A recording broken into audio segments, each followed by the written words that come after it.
I've tried so many times over the years to build a morning routine that I can actually stick to. You know, probably since the age of 18, I've watched so many YouTube videos, and whether these morning routines have been getting up at 5 a.m., ice baths, cold showers, or drinking multivitamin greens, you know, all this kind of stuff that we all kind of try once or twice in our lifetime, and we go, that's not for us. You know, I've been there, I've done the exact same thing since the age of 18. And these videos probably, you know, recommend products as well that you can buy and try, and I've probably tried that as well. And a lot of us crave a morning routine because how we feel about the morning is we want to start the morning in the right way.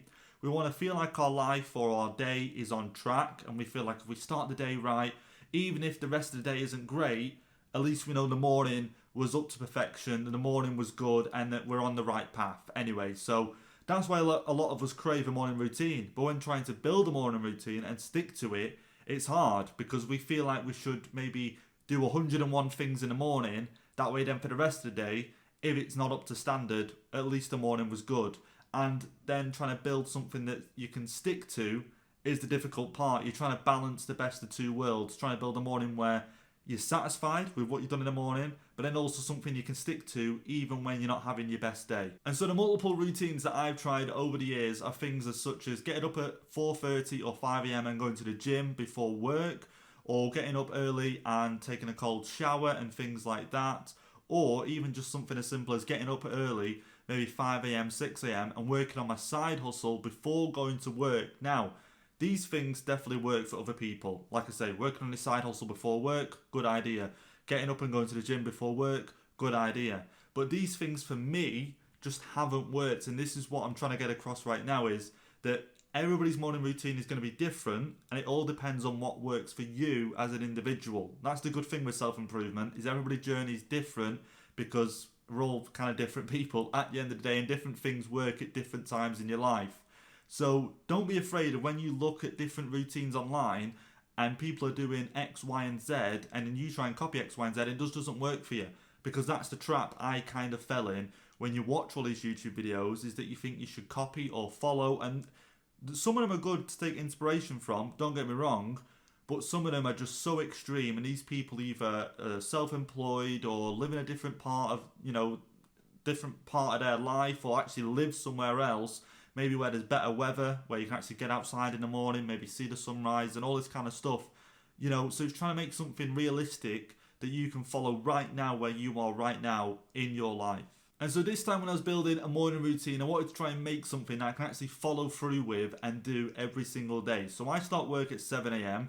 Every day I get up at 6, and now my normal morning just used to be get up at 6, go to the bathroom, sit on my phone, 6:45, go out the door to work. Pretty normal morning routine, I think, for this modern day and age. Whereas now, what I tried to build was something super simple that is easy to follow and doesn't require me to have my best day every single day. So even on a day where I feel kind of tired, didn't get much sleep, or sort of unmotivated, now it's got to the point, and even in the beginning, where it's just on autopilot. I know what's next, I know what I'm going to do. And is every day perfect? No. Do every day I get a 10 out of 10 mark for my morning routine? No. But guess what? It's simple enough and easy enough for me to follow right now, even on days where I don't feel like it. And so finding a routine that you can do on days where you don't feel like it, I feel like that's the main bit. That's the most important bit. Because we can all think of a morning where we wake up and have a cold shower, make an amazing breakfast, go outside, go for a bit of a run, go to the gym.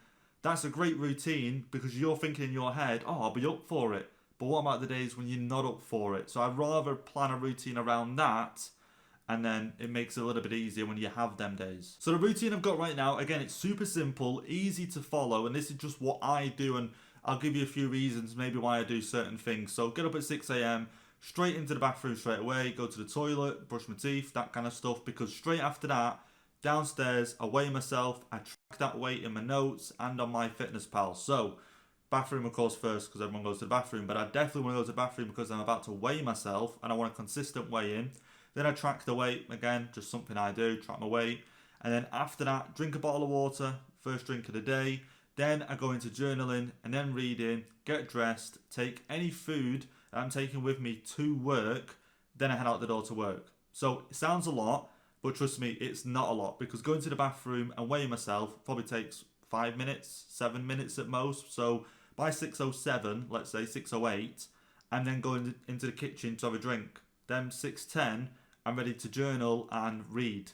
So let's say I journal for maybe 10 minutes, read for 15, 20 minutes. What we on then? 6:40 kind of. And that gives me enough time then, quickly get dressed, put a bit of food together. Again, having an easy breakfast to take with me is a key part of that as well. Again, what I take with me is protein powder, rice cakes, fruit. So do I need to cook any of that? No. So that's easy just to put in a bag, go out the door with me. If I had to make breakfast, obviously I'd probably try and make that the night before. If I'm on a longer shift, then what I normally take with me could be chicken, rice, green beans, chicken. I do that in the morning. I don't make it the night before. So let's say on a morning where I need to make breakfast and lunch to take with me to work. Breakfast I don't need to make. Lunch I might read for 10 minutes less or journal for 5 minutes less, just to try and gain that time back to put into the cooking. And that's how you kind of have to do it. Do you know what I mean? So like cooking for me, chicken, cut it up, weigh it, put it in the air fryer, 14 minutes. Sometimes what I've done is, when the chicken's gone in the air fryer for 14 minutes, and then go and read for that 14 minutes. As, you know, do you know what I mean? So then when that's done, I stop that, put that in a bowl, take that with me to work. The rice is just microwave rice. Again, not what I want to be eating, but it helps me. And so, yeah, that there is just a simple morning routine, and I can follow that every single day, even when I'm not feeling 100%. Is that routine going to build me a multi-million pound business? Is that routine going to win me a gold at some sort of Olympic event? No, it's not. But that routine just sets me up for the day. Again, going through it, the things that I want to do. Track my weight, done. Drink a bottle of water first thing, again, done. Journal, done. Reading, done. Eat healthy by taking that food with me to work. Easy to prepare, done. Do you know what I mean? And it only took an hour, still getting up at 6 a.m. I'm not having cold showers, I'm not having ice baths, I'm not getting up at 5 a.m. or 4 a.m. when I don't need to. I am getting up at 6 a.m., 1 hour before work, no earlier. You know? And so just find that routine right now, and I can follow it on such an easy day. And what I mean by that is, Monday, for example, I had 5 hours sleep. I could still follow that routine. Is reading perfect that day? Do I read 20 pages? No, I might only read 5, but it's still easy to follow, you know. And that's a different video talking about discipline, and you don't need to be perfect every single day. But in terms of morning routine, building one and sticking to one is find one that you can follow on days where you don't feel 100%. You know, some days where I don't feel 100%, I might not journal. I might just skip it that day, or do it after work. Read in the morning, might do it after work if I'm having one of them days. But the morning routine, most of the time, is quite simple and easy to follow. So don't get into the trap of watching all these other YouTubers who live a completely different life to most of us. You know, the majority of the population who work full time and maybe bringing up children, or just a different life altogether. Just that morning routine for me sets me up for the day. And you know what? When I go to work and I come home at night, and let's say I did nothing after work, maybe gone to the gym and that was it, you feel happy because you can sit there and go, oh, well, I journaled, I read, I ate clean at work. You know, you can sit there and be happy at them things, and they're things you did literally 1 hour before work.